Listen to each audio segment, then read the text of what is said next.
Today I'm going to make a cocktail that I can guarantee that every bartender at some point in their career will have to make, because I believe that there will always be people ordering this drink. It's very well known all over the world, if not one of the most well-known cocktails, to be honest, and I'm sure you've heard of it too. So if you're ready, let's make the Singapore Sling.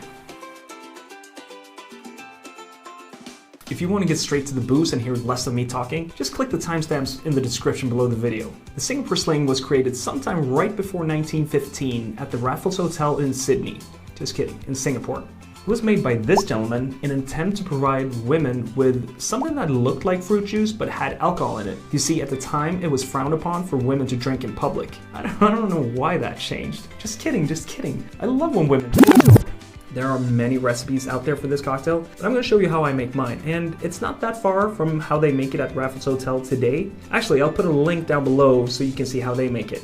So the great thing about this cocktail is that it only has 8 ingredients. Pretty standard stuff. Now, but all jokes aside, most of these ingredients are stuff that you should have at home if you want to be able to make classic cocktails. We're going to use a gin. My guess is that it doesn't really matter what gin you use, just go with something that you like. That's what I did. Then we're going to use something called cherry Heering, and this is a cherry liqueur, not at all like maraschino liqueur, so please don't substitute that because it's not the same. This actually tastes like cherries, and to me a little bit like dark chocolate. It's a liqueur that's been around for a little over 200 years, and it's originally from Denmark. And here's a bonus pro tip for you. If you like blue cheese, have a glass of cherry Heering next to it. It's delicious. You can thank me later. We're also going to use Benedictine, and this is another herbaceous liqueur made by monks in France. Yes, another one.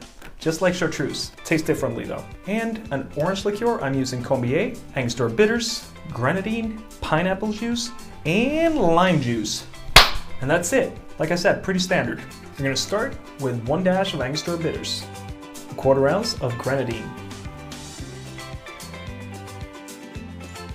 1.5 ounce of pineapple juice, 1/4 ounce of Benedictine,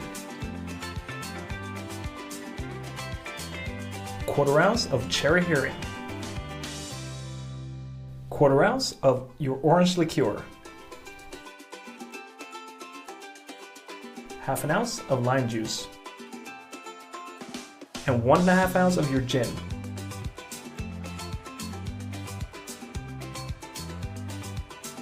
I've got some ice in my shaker, and all I have to do is shake.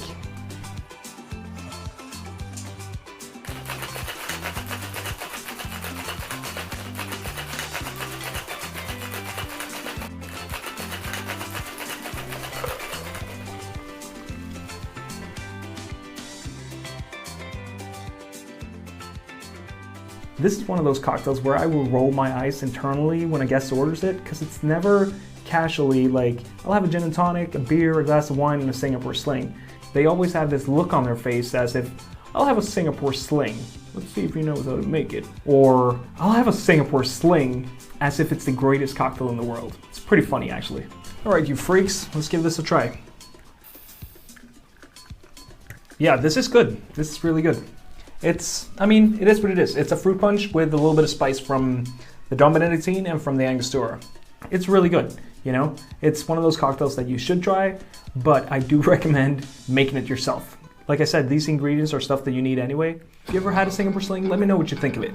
Great success or not so much. All right, I'll see you next time. Mahalo.